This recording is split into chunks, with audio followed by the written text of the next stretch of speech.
Are you comfortable sort of telling the audience why we've chosen to, mask your identity? My background is primarily counter-terrorism, intelligence, and protective security. How many of those people do you think use a password specifically on the baby monitor? Yeah, Probably not, probably right? none, right? So, One, two, three, four, five. exactly. But it also picks up at 2 o'clock in the morning when the baby's crying and your wife is half dead and exhausted and walks into the room half naked and takes her shirt off to feed the baby. There's an entire search engine dedicated to providing these password unprotected baby monitor feeds to any warrior that wants to log on. I think in the next 10 years, the stuff currently being procured and developed for government use is going to be available to the public. This is Garrett Wong, your host of the Investing to Win podcast. Have a really intriguing episode today. I have a guest on. We'll find out about his background later. We've obviously kept his identity anonymous for his own reasons, which he may or may not explain. But I thought the information and the subject matter was intriguing enough and important enough that we're going to be doing this podcast anyway. So if you're watching along on YouTube, you might see a blurred face there and an altered voice. If you're listening on Spotify or Apple Podcasts, then you'll be able to catch up there. So Wyatt, I'd like to welcome you to the podcast. How are you? Well, thank you for having me. Absolutely. So let's just start with some background, whatever you're comfortable with, and we'll get your background, and then we can get into the topic at hand. Sure. My background is primarily counter-terrorism, intelligence, and protective security. I've been a government contractor, defense contractor, since around 2006, primarily in the private sector, working in protective security and intelligence for a variety of organizations, such as NGOs, in addition to United States federal government.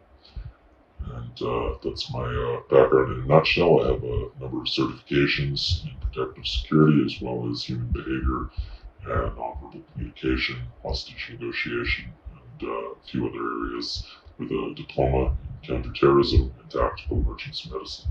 That's fascinating. Are you comfortable sort of telling the audience why we've chosen to agreeably, mask your identity? Um, sure, yeah. My background is in the private sector, but today we'll be discussing technical surveillance countermeasures. And it's my intent to be completely open whether or not my employer and clients like it or not. So just for personal safety and security, as well as the security and protectees, we'll keep my identity confidential.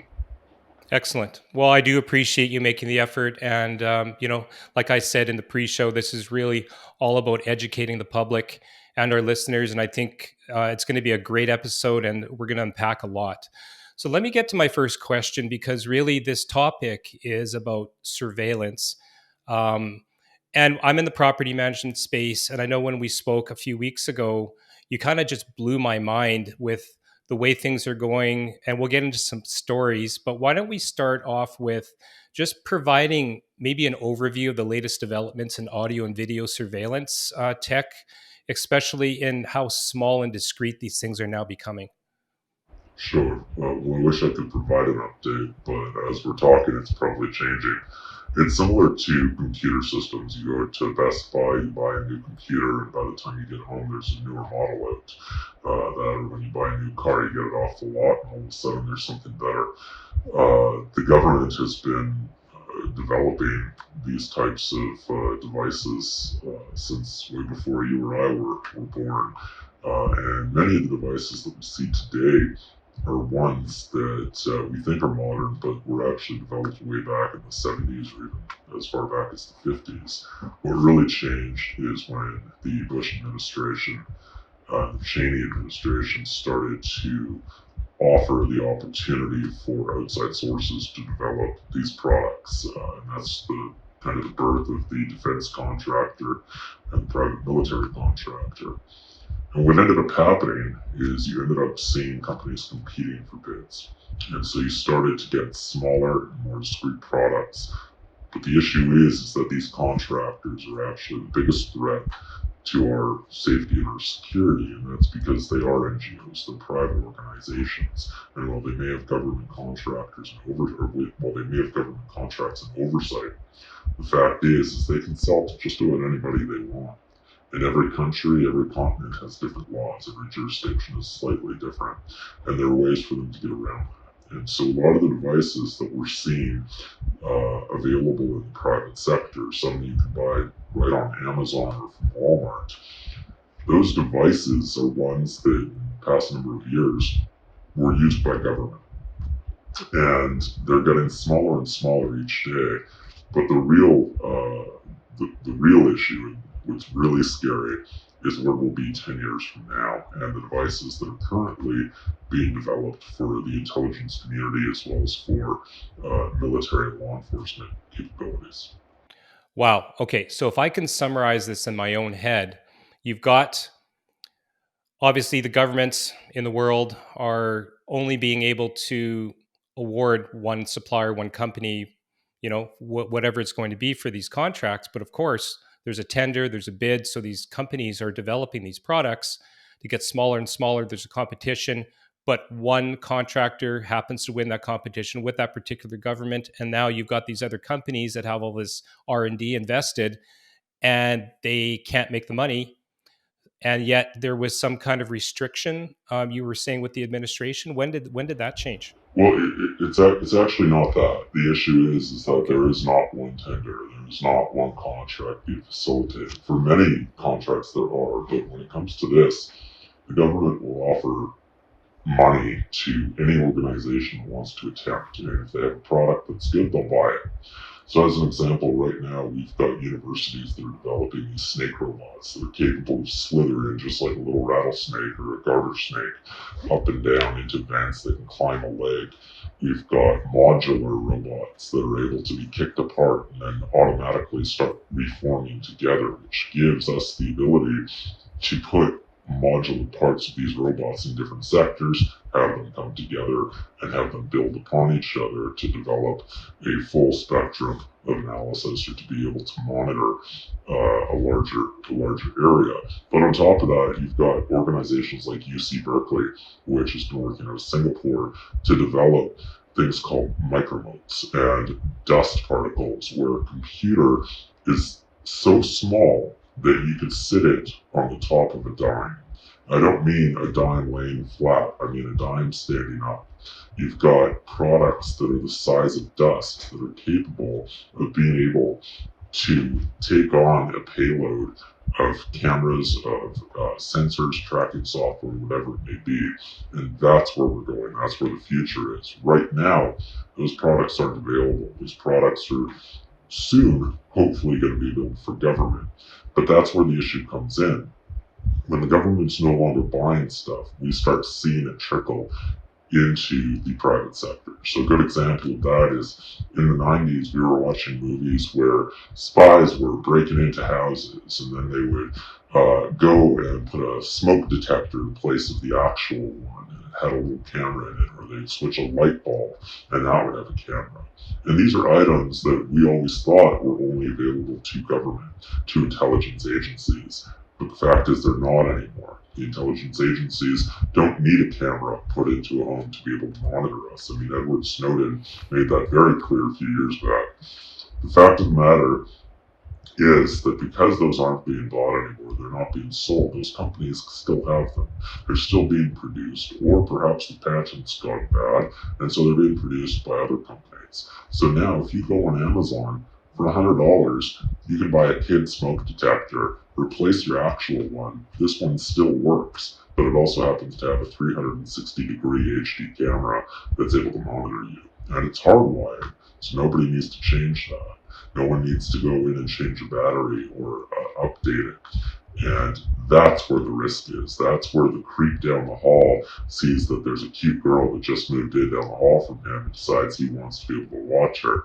He uses something like this called a pick gun, and in under 2 seconds, he's in her home. Now all he has to do is unplug that smoke detector, put the new one in, which looks exactly like the one that was, and now he's got unfiltered access to watch your every move. Yeah, it sounds like something out of a Marvel movie with nanotech and a spy movie, right? But we're here. I mean, in our lifetime. Um, why don't we? I mean, you when I first met you, you mentioned something, an acronym TCSM, and specifically sweeping, a TCSM sweep. Why don't you tell the audience what it stands for Sure. what are the basics of it? So it's actually a TSCM. It stands for Okay. Technical Surveillance Countermeasures, and it's the process, the art and science of utilizing technology and experience to be able to determine whether or not they're hitting covert cameras or audio recording devices, or as we often hear them referred to as bugs. And it's the process of walking through a residence or office building, or even a vehicle, to try to determine whether or not there are bugs that are either actively or inactively monitoring, whether it might be using video recording, it might be audio, or it might be other sensors such as GPS locators on vehicles. And so this process utilizes both technological equipment as well as the experience of the individual that's operating it, to basically go through almost with a fine-tooth comb and determine whether or not that there are devices in that home or in that area. Okay. So, how long does a sweep typically take when you're going through? So to properly conduct a sweep, it can take a while. I mean, thankfully now we have detectors that can kind of go through Wi-Fi signals and other frequencies to determine what's being utilized on it, and that's a little bit easier. Those get picked up almost regardless. But really, it's going floor to ceiling, from wall to wall, and checking everything, checking light bulbs, smoke detectors, scanning even outlets.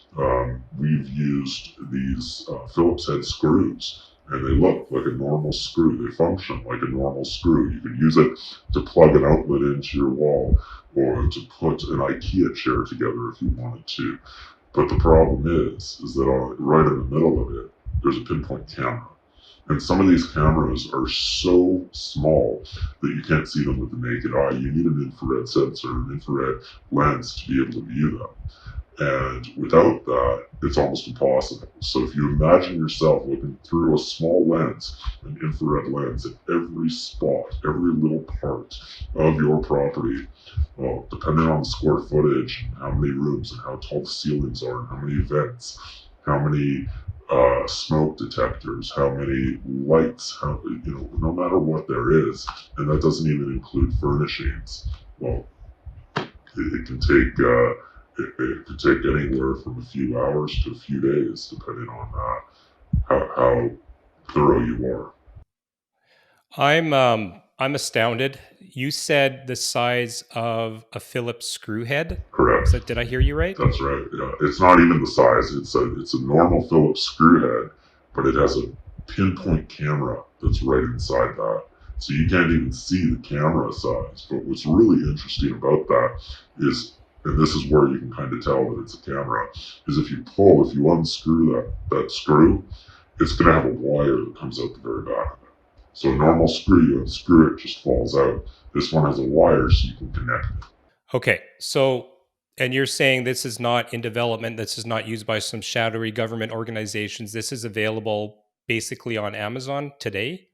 I'm not sure if the screws are available on Amazon, but Okay, fair enough. they are certainly available to individuals that want to access them. I mean, you have to understand as well that a big part of my job, especially, is social engineering or human intelligence, and so if you can buy a gun, or you can buy drugs, or you can buy people on a black market, well, you can also buy these devices. There are many governments out there, and many of those governments have access to it.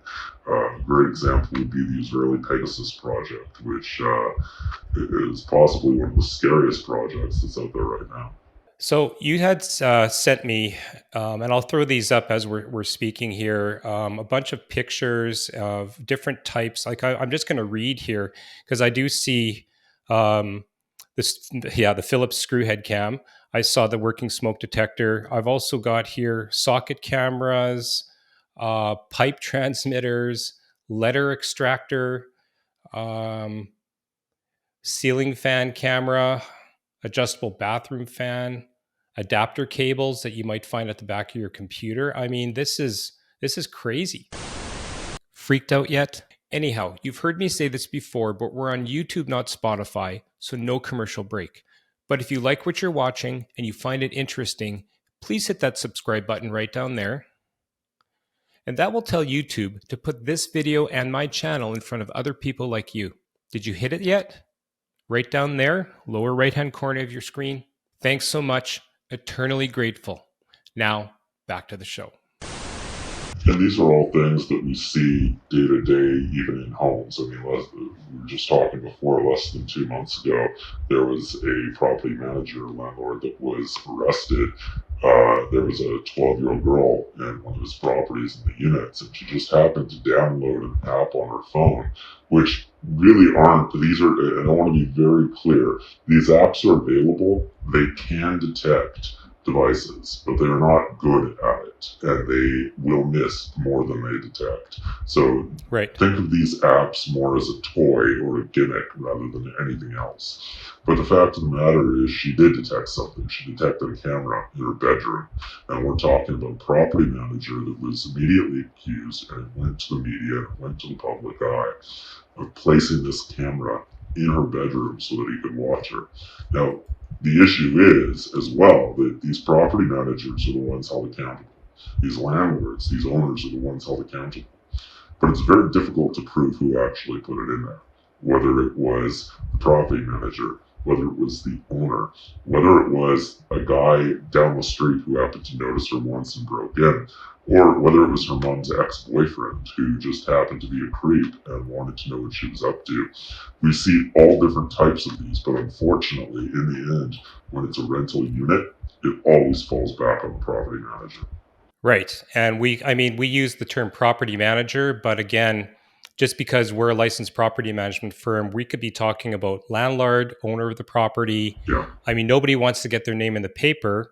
That would be like the best case scenario. You're talking about actually being arrested, your life being, I mean, nobody really, you know how headlines are, right? All you Mm-hmm. have to do is be accused, even if you're deemed innocent later, the reputation still stays around, You right? know, and when we talk about stuff like this, just think about the impact that it's going to have not only on your life but on your family's life. If you have children, you drive them to school, what the other parents are thinking, what the other parents are saying in front of their kids, that what your kids are going to hear, and these little cameras have such a huge impact.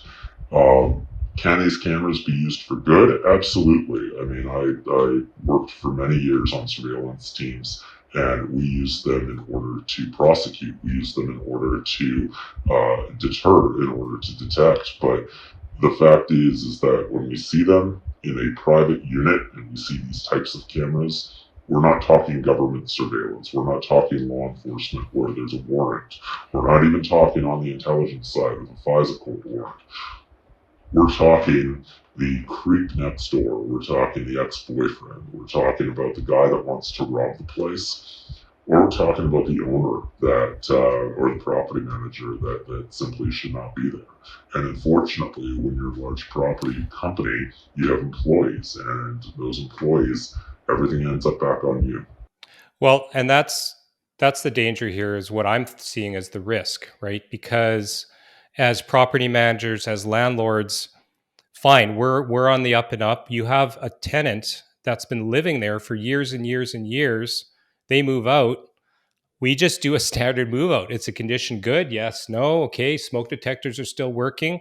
Don't know whether they swapped it out. Mm-hmm. I mean, in pre-show, all of the, I think you sent me 15 or 20 pictures, and again, I'll throw them up throughout the show here just for visuals. But you said some of this stuff is already obsolete. I mean, these are Absolutely. big things. So Well, a prime example is the Acoustic Kitty project. It was a project in I think it was the 60s or the 70s, if I'm not mistaken. And CIA in-house developed a program where they decided they could train house cats and they could implant them with recording devices and battery packs. So they did this. They ended up scrapping it simply because they had one cat that they had done this to. It was their success story, but it got hit by a car. So they lost $25 million in research. But this is also why it goes back now to the defense contractors who start to develop these things in the private companies. We've got even companies like there's a brand called Wyatt where they started out developing this surveillance equipment for law enforcement, and now they primarily sell to private investigators or to just the general public online. We have a company like DSG or Shomertech, where they originally have contracts for NSA, CIA, and other three-letter agencies, and now they have websites where you can go online and purchase variations of the products that they make for government. And so you end up in a scenario where anybody with a credit card or a Prime account can go online at 11 o'clock at night and buy a product that they can install anywhere they want. And some of these products don't even need to be installed. I mean, I remember as a kid watching, these spy movies where they were using parabolic microphones. And those are completely outdated, but they're still used today and they're still available. yeah, we're talking about property management. I think it's fairly obvious the risks and the liabilities. You move a brand new tenant in, the old one, who knows what they were doing? It's they discover it through whatever means, and you're either arrested in the paper, your license is yanked. But let's just talk about. I mean, a lot of our listeners in this audience might not be necessarily a property investor. Let's just talk about a homeowner. Yeah. You move into your dream home, you go, you look at the property, it's been on the MLS for only a few weeks, you overbid on it, you're happy, possession day comes, you move your stuff in. How many people even have a thought in their head that there are devices that have been planted by the previous owner? No. I mean, it's blown my mind. No. I don't think anybody would have that thought. Well, Yeah, let's change the locks. That's about as far as it goes. And the other thing you need to remember is most of these devices, once the individual that implanted them is done with them, they usually just leave them where they are. They don't take the risk to remove them. So if I'm going to put a smoke detector in your property and I don't live there, or I don't remember it, or it's just a waste of my time to pull it, I'm not going to bother with it. It's an elevated risk to go back into the property to remove it. But you're right, there's huge risks. So let's talk about this. You have children, yes? Yes. You had Of a baby monitor when they were babies, I'm assuming? Yep. Okay. Yeah. I mean, they're 19 and 21, so back then it wasn't. I can't even imagine what it is now. But yes, Okay. we had a baby So monitor with a speaker that plugged in. I'm sure you have friends or employees with young kids, and they probably have baby monitors. How many of those people do you think use a password specifically on the baby monitor? Yeah. Probably not. Probably right? none, right? So, 1, 2, 3, 4, 5. Exactly. And this is kind of a prime example because, baby cries at night and that baby monitor picks everything up. It picks up playtime, it picks up cuddle time, it picks up change time. But it also picks up at 2 o'clock in the morning when the baby's crying and your wife is half dead and exhausted and walks into the room half naked and takes her shirt off to feed the baby. And there's an entire search engine dedicated to providing these these password unprotected baby monitor feeds to any voyeur that wants to log on. Yeah, there's a lot of sick people out there, and that's not going to change. It's not. It's just frightening. I was even thinking, and let's just dive in here through a slight rabbit hole. So let's say that you're a homeowner that is not perverted and you don't have any criminal intent. Yeah. However, you want to protect your home. So you have your standard cameras out, but of course you're going to want covert devices. I mean, actually, this is something we can talk about after the show. But 3 days ago, my office got broken into, and they took their time at 3:30 in the morning. for 2 hours and went through our office with a fine tooth comb. And the only reason I know that is because they'd only disabled 3 out of the 7 cameras that I had. So if I'm a homeowner, I'm going to have a couple of cameras available. They're going to, disable those, but I'm going to put a couple of smoke detector and pinhole cameras around. So great. I live in the property for 10 years. Like you said, we move. We just leave them there because now we're going to have to dig these things out and drywall and paint, and nobody wants to do that on moving days. So now they're dead. Let's say that I don't have any kind of criminal intent, but the signals might still be there. I mean, it's still, is there any kind of basis there where somebody could maybe even know about that? Or maybe it's a third party contractor and now all of a sudden they can just activate them and they're Sure, kind of yeah, just, yeah. absolutely. But I mean, it depends on how it's running. So you have every camera has to have a power source, and every device has to have a recording source. And for many Okay. of those, it's a DVR, a digital video recorder that's built in or attached. And for a DVR, for a micro SD card, obviously you have to go and you have to be able to retrieve it. But there are many devices that work off Wi-Fi or off Bluetooth. And a great example of that are the doorbell cameras everybody puts up, or the Ring cameras everybody puts up. And these are some things that work right off your Wi-Fi. But let me show you this little device here. This is something that you can go on Amazon right now and buy. And you can take over just about any Wi-Fi network you want and gain access to it. If I walk into a hospital and they happen to be running off a lower Wi-Fi band, I can take their entire network down in less than 10 seconds, and there's no way for them to figure out who I am. But it gets even scarier than that, because you can also get one of these, and it looks just like a normal thumb drive, but it's not. What this is, and sorry, let me back up for a sec. There was a study done where people were dropping thumb drives in car parks, and 1 in 6 people that found them put them into a computer. But what this isn't a thumb drive. What this is it's a keystroke injector. So when you put it in, it mimics a keyboard. So it looks like there's not a hacker going into it, but it's you. It's the user. It's the person that owns that computer typing this in. Except it's typing 1,000 words a second. And so in under 5 seconds, if I give you this and you put it into your computer, I have access to your entire network. I have a back door. I can change all your passwords. I can download all of your images and have them sent to an encrypted email. There's no way for you to figure it out, and there's no software that's available to the public that you're really going to be able to use unless you start going after some pretty intensive software, because it bypasses everything. I could walk into a bank and claim that I want to open up a new account, hand this to the manager and say, hey, my financials are on here. And if they open it up, and to them, it looks like my financials are on there. It mimics that thumb drive. But when I leave that bank, I now have access to everything on that network, including all of their client accounts. So, when we do talk about devices left over, that's a huge concern.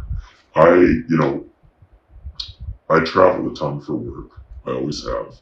But on top of that, when I come home, I do a tscm sweep all the time. I'm regularly doing them.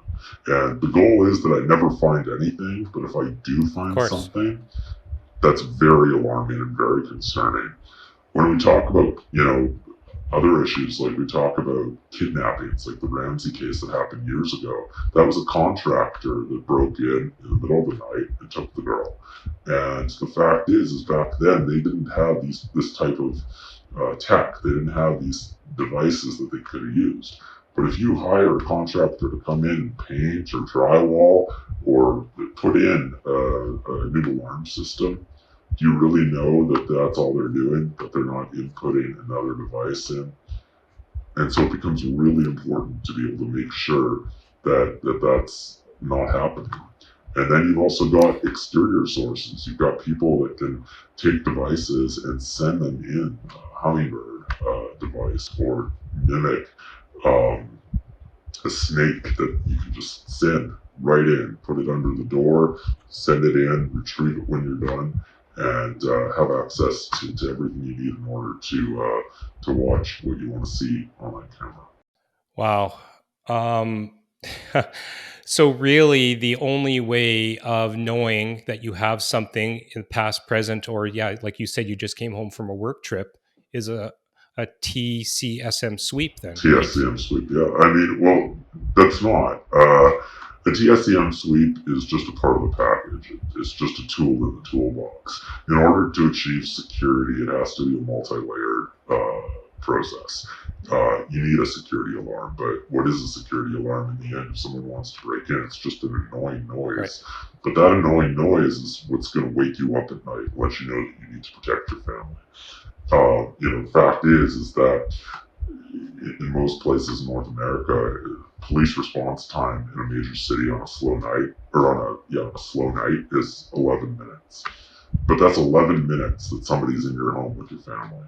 That's 11 minutes before they even get to the home. And that doesn't include if they're stacking up because they're concerned there's a weapon, waiting for more units to arrive so that they can go in a group for officer safety.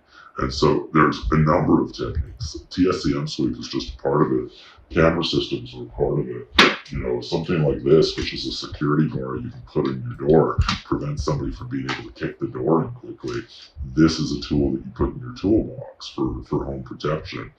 But for the property manager, you have two jobs, you have two roles. And that role is you have to provide security to your tenant, but you have to provide privacy to them as well.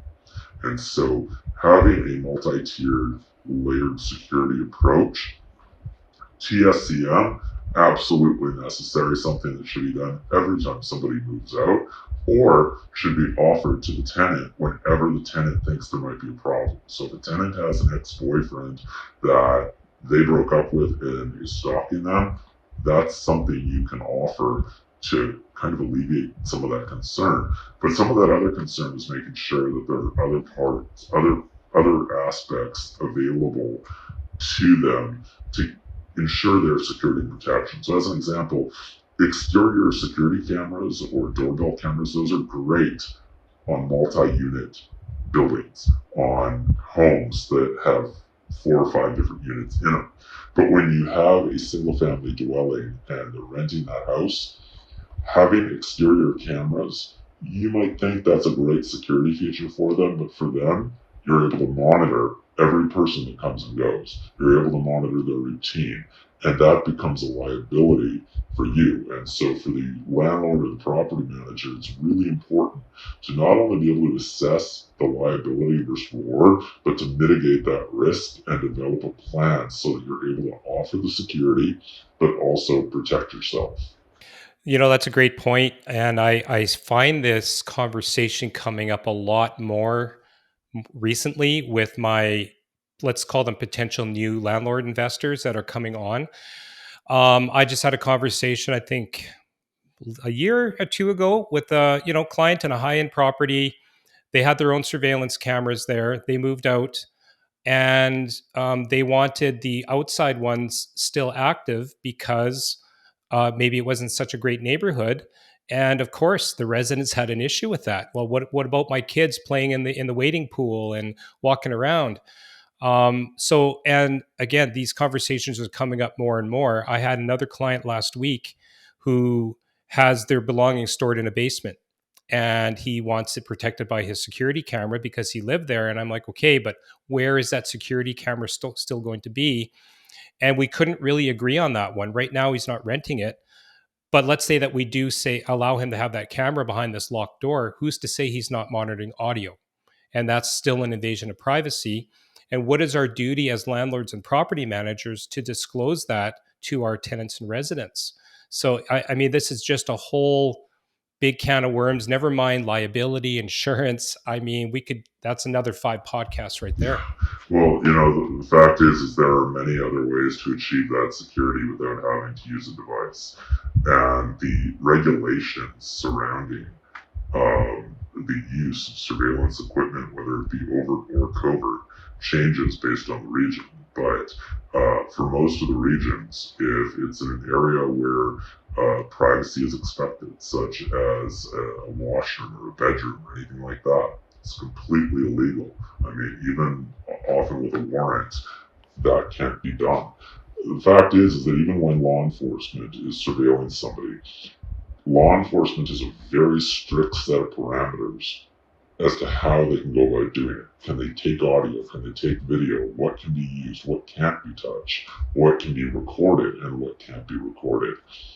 The only time that we see the gamut of the capability opening up completely is in two ways. Number one, there's an active threat, an active terrorism threat. The FISA court has approved the NSA or the CIA or military intelligence or the FBI or whoever it might be gets that warrant and they have the ability to monitor.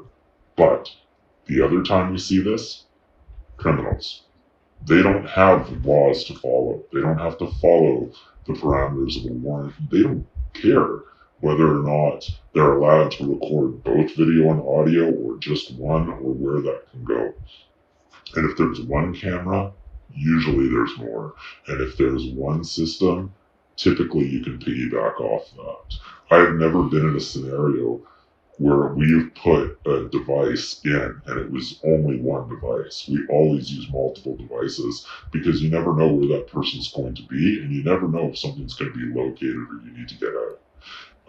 And the fact of the matter is that as the landlord, how are you going to rent that place if there is a camera in there? Especially when there's so many other viable options to secure it for the owner, but to also protect that tenant at the same time and yourself. Wow. Let's back up a couple steps here because I wanted to ask you about power sources because we talk about the pinhole cameras, the Phillips screw head. I understand obviously if you're putting in a smoke detector camera or you're doing those types of things, there's going to be power. What do the power sources look like for some of these So small yeah, devices? so power sources. I mean, every device has to have a power source. You can't get around that, and that's where a lot of the issues come into play for the person that's deploying the device. So if it's a hardwired power source, then you're kind of good because you've got it wired in. You're taking power from the property. You don't really have to worry about it, and it's just gonna record. But then, of course, you have to worry about what type of recording you're using, whether that is wireless or whether that's a DVR that's built in. So then you have to think about other options. So if I take a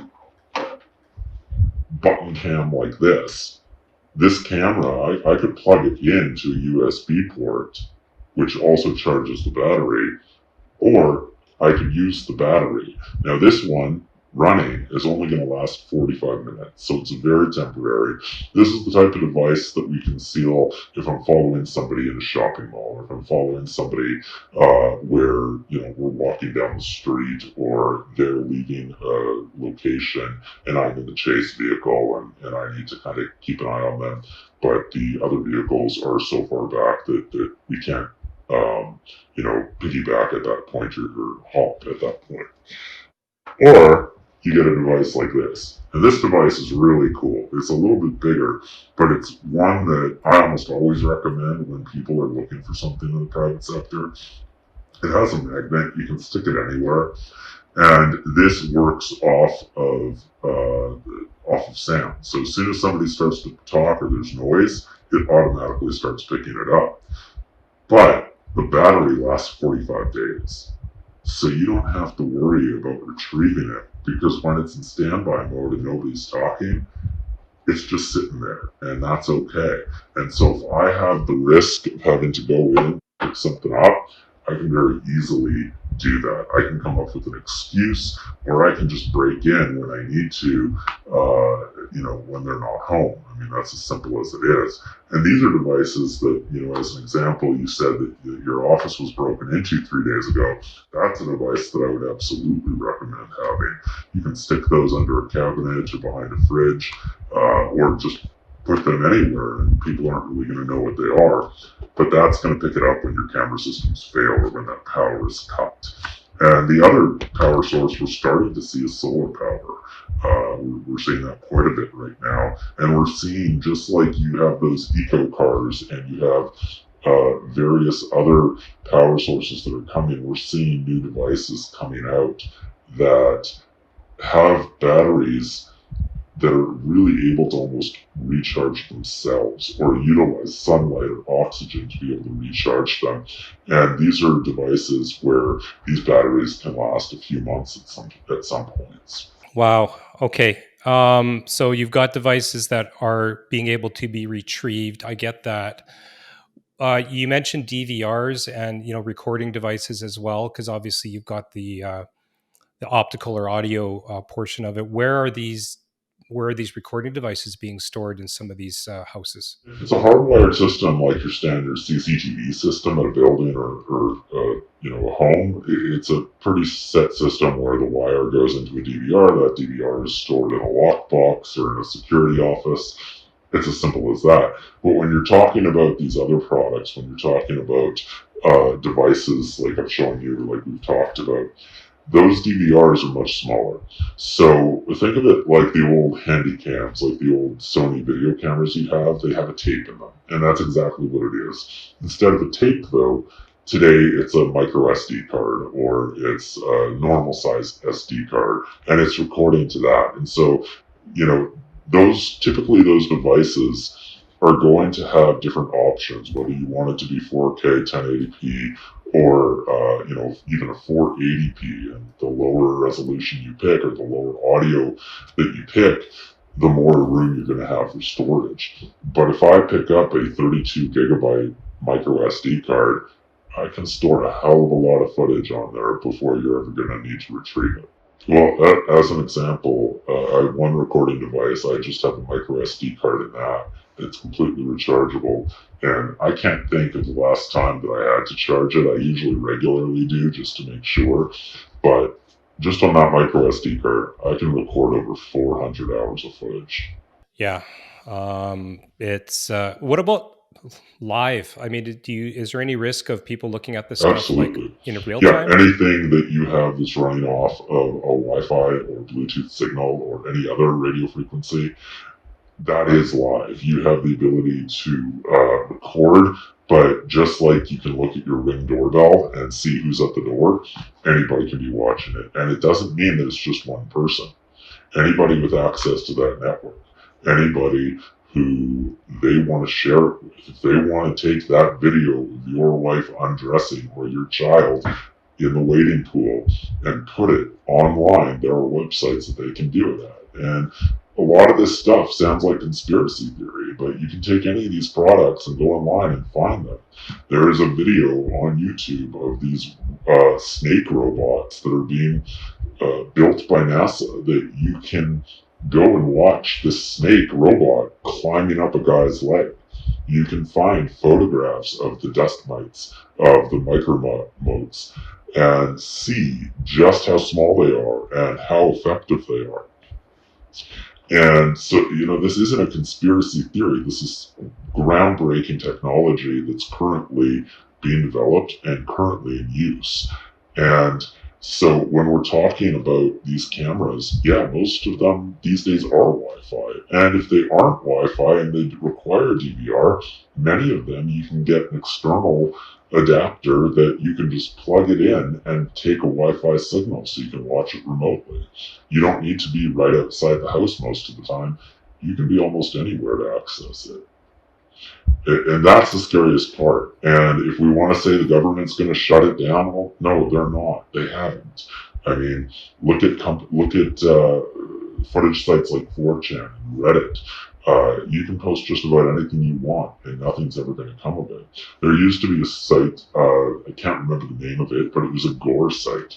The entire purpose of this website was to show people being mutilated, people dying in the most horrific ways, and none of it was censored, and it was up for years before anyone did anything about it.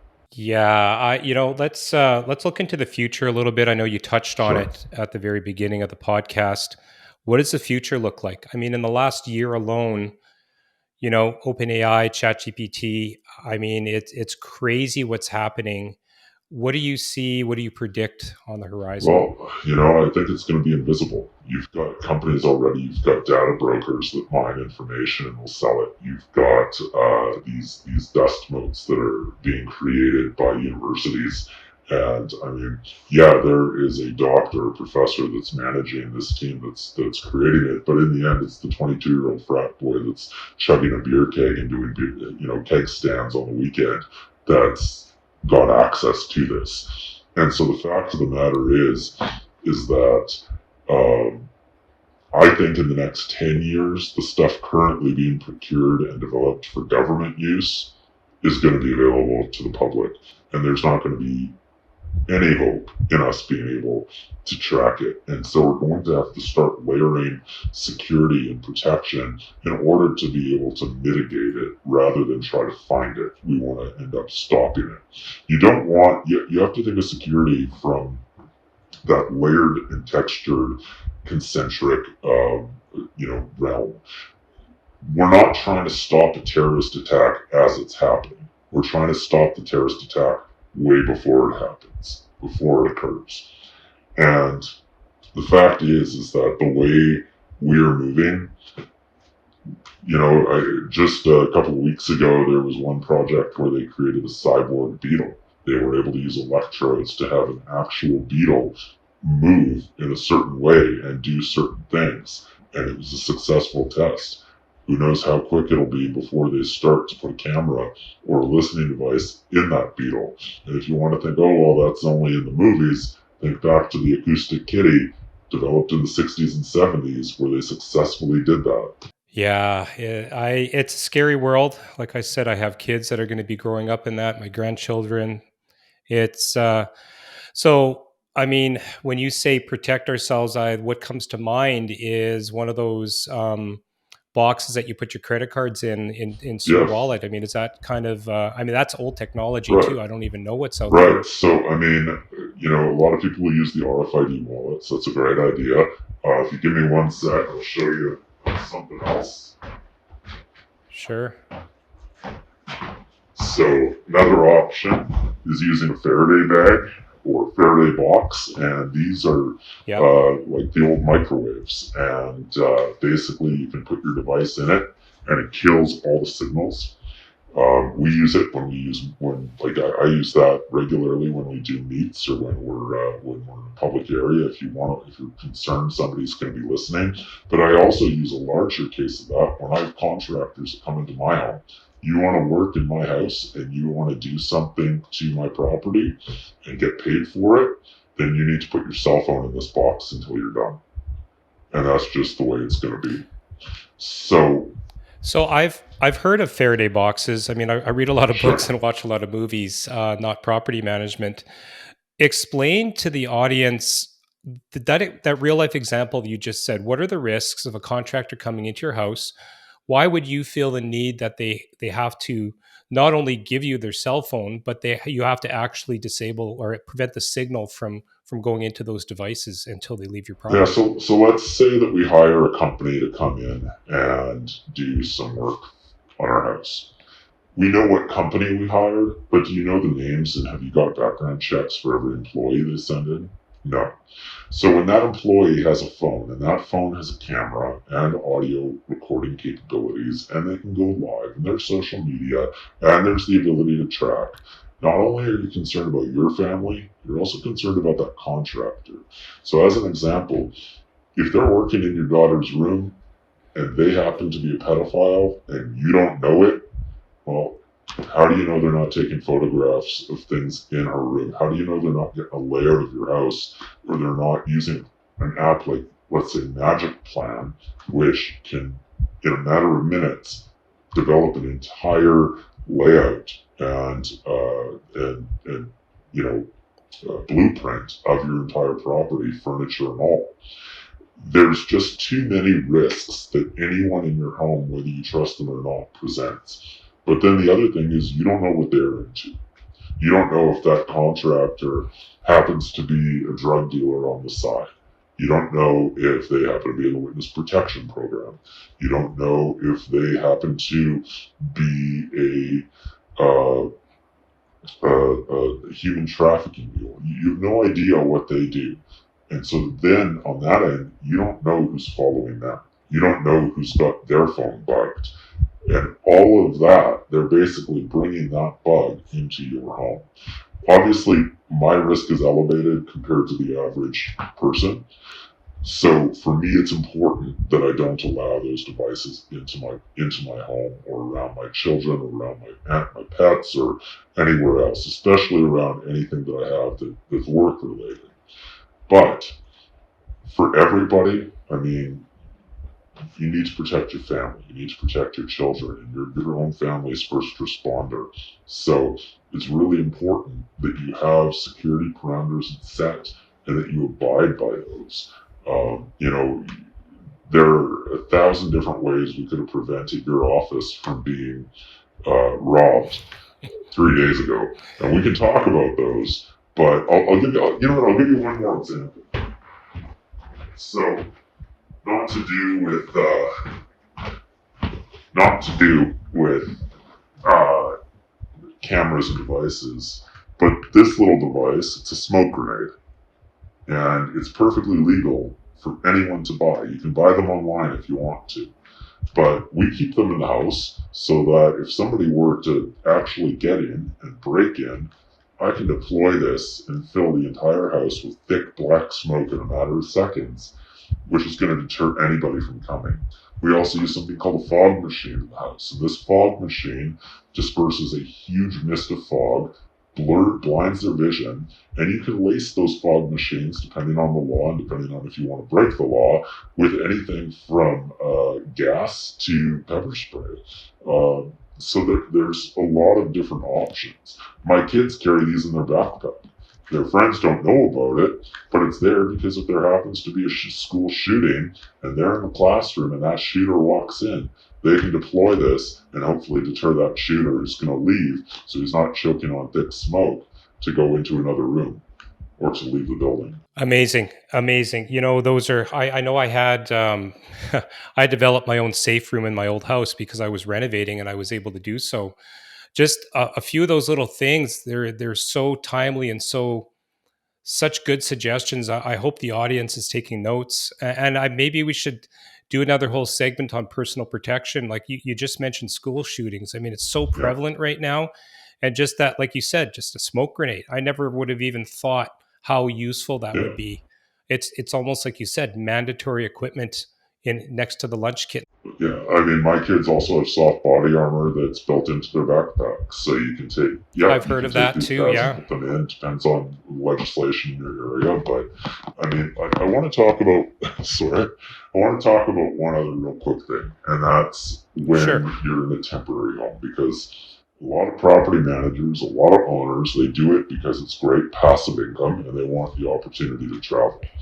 When you go into a hotel or an Airbnb, Airbnbs are the worst for this, as well as hotels. Those are the highest risk area of being bugged.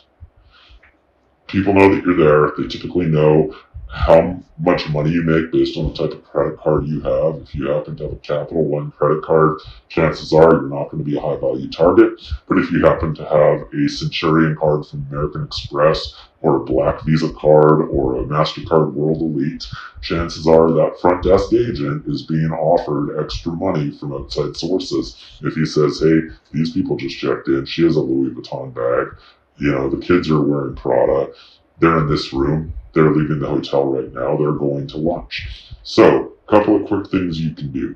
First of all, whenever I travel, I carry a tactical pen on me.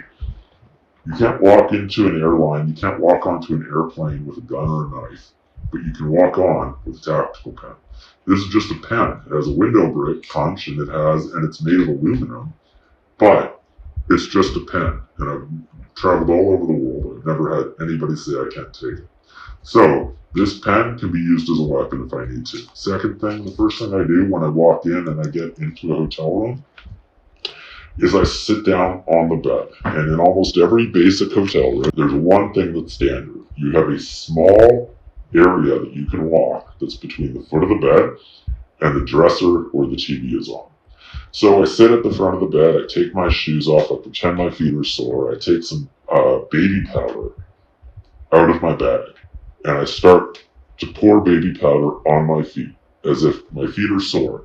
But what I'm really doing is I'm creating a layer of baby powder on the floor. And then after I'm done, I swing my feet over, I stand up, I go to leave my room, I take a little piece of paper and I fold it, but I don't fold it in squares, I fold it in random pattern. And I stick it in the door right between the frame and the door as I leave. So that if somebody were to go into my room while I'm not there, number one, that paper's going to fall.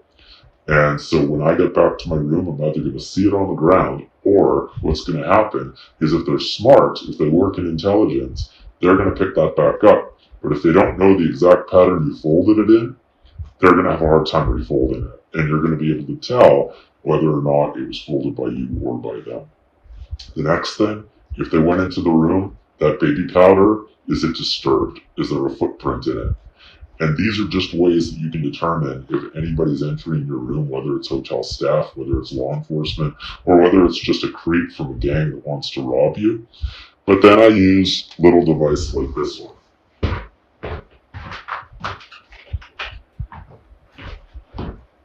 And you can buy it on Amazon or from Walmart for probably about $5 or $10. But it just hangs on your hotel door. And I even use these at home. They hang on the door, and this little end here goes in between the door frames. So if the door opens up, siren goes off. And that acts as your personal alarm so that in the event you are in bed and somebody does walk in, you have time to react. The fact is that there are constantly devices that are implanted in hotel rooms. There are hotel chains that have contracts with federal agencies that allow them to place devices permanently in the rooms. There are cheap motels that law enforcement utilizes for prostitution stings, for drug stings, and often they leave these devices in the rooms. So you have to keep in mind that it's not just in your own home. It's not just in a home you're renting. It's also in places that you send people to. So if you have a tenant, as an example, and there is a disaster at their home, there's a flood, there's a fire, heat goes out, something like that, and all of a sudden you have to pay for them to stay at a hotel, you want to be conducting a sweep at that hotel as well. You want to make sure you educate your tenant so that if they go to that hotel, you're not accused of planting a device there to watch them. Well, I mean, to your point, and now I'm starting to freak out a little bit. I mean, next week, going on a vacation, renting an Airbnb. Now, I mean, personal security aside, who's to say that the whole place isn't full of bugs and visual detection equipment, Well, I'll right? tell you what, when we sit down after, I will provide you with a device you can take with you to borrow, and we'll talk a Okay. little bit about your family security while you're there. All right. Well, that's a great place to stop. I'm sure everybody is going, no, we want more, but I like to keep these to about an hour. Um, Wyatt, I can't thank you enough. Wyatt in air quotes, of course. But I do ask every guest this question, and I would like to hear what you have to say. So this is called the Investing to Win podcast. How do you define success, and what does winning look like for you? My stance on that has changed considerably over the years. I was kind of that typical workaholic who, I've got this to do, I've got that to do, get that done. Today, my most valuable commodity is time. And I think for me, the biggest win, the biggest way to invest is in that time with your loved ones. Your kids are never going to remember whether or not you went to that meeting or got that raise, but they will remember if instead of working at the dining room table, you were playing with them in their room, or you were, watching a video game with them that they were interested in, or hanging out with them. And so for me, when I die, I don't care if I'm not going to be remembered for what I do for a living. If I am, it's because something went really, really wrong. But I am going to be remembered by my children and my family for the time I spend with them. And so for me, that's the ultimate win. Sorry, I know you're probably looking for a financial answer, but I just don't have, I don't have No, one you know for what? you. I'm not. Actually, I am not. You may or may not know, but I had my own life scares. I think we mentioned this in the pre-show and last week when we spoke. But I won't go into that right now because I've already gone over it. But just this morning I was speaking to my snow removal contractor, and he's doing the right thing, great business guy, and he's telling me that next week he's going away, and he's taking his entire family. And I said, okay, well, who do you have as a backup that I can get in touch with in case we have a blizzard? You go, oh no, I'm taking my phone. Don't worry about it. And I said, and you know where I'm coming from this because I've already had that. I said, if I could give you any advice, don't be the guy that's on the beach on your phone and sort of half distracted because the kids are having a great time building Yeah. sandcastles. You don't want to be you don't want to do that. Your wife's not going to appreciate it, but they might not remember, but you're going to remember that for the rest of your life. Those are experiences that you can't pay for. They're one time only, and he really Yeah. appreciated that. I normally say I'll leave your contact information in the show notes. We won't do that for this, but again, just thanks, and I think everybody's going to get a lot out of this. I hope you enjoyed the episode today on the Investing to Win podcast. Make sure to hit subscribe on whichever platform you're listening to this on. If this episode made you think of another investor, take a screenshot and share this podcast episode with them. Investing to Win is not only about helping you to win more, but WIN actually stands for WISE, Investors Network. It's where we help our investors build a hands-off portfolio and have passive investments work for them. To see how you can potentially partner with us, go to www.wongcapitalcorp.com/invest to book a time to speak with Garrett and his team to see if there's a fit. Once again, the link is www.wongcapitalcorp.com/invest. All links can be found in the description below. Until next time.